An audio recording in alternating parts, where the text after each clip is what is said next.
You're doing the MT4 trunk rotation, which is going to be testing your obliquus externus and your obliquus internus. The origin for your external obliques are going to be your ribs 5 through 12, and the insertion will be iliac crest. The internal oblique the origin is going to be on the iliac crest, and the insertion will be on ribs 9 through 12. The innervation for this is the ilioinguinal nerve, and the normal range of motion is 0 to 45 degrees. So for grade 5, it's going to be your normal range of motion. So you're going to have the patient lay supine on the table.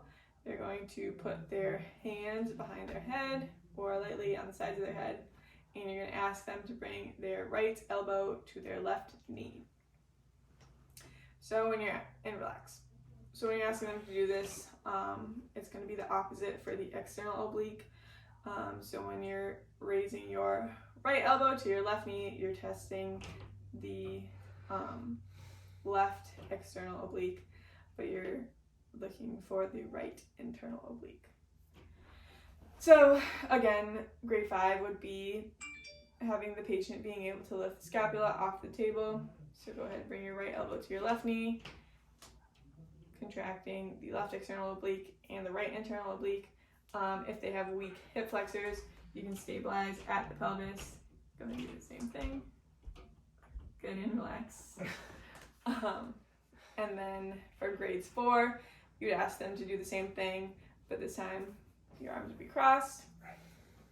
So then go ahead and bring your left shoulder to your right shoulder to your left knee. Good, and then you're just looking for clearance of the scapula on that side.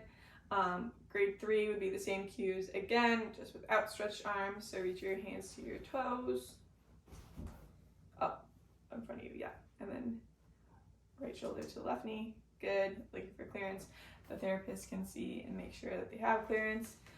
Grades 2, you would have the same arm position, same cueing, except you would palpate. So like I said before, if they're doing right to left, you would feel for the left external oblique, but right internal oblique.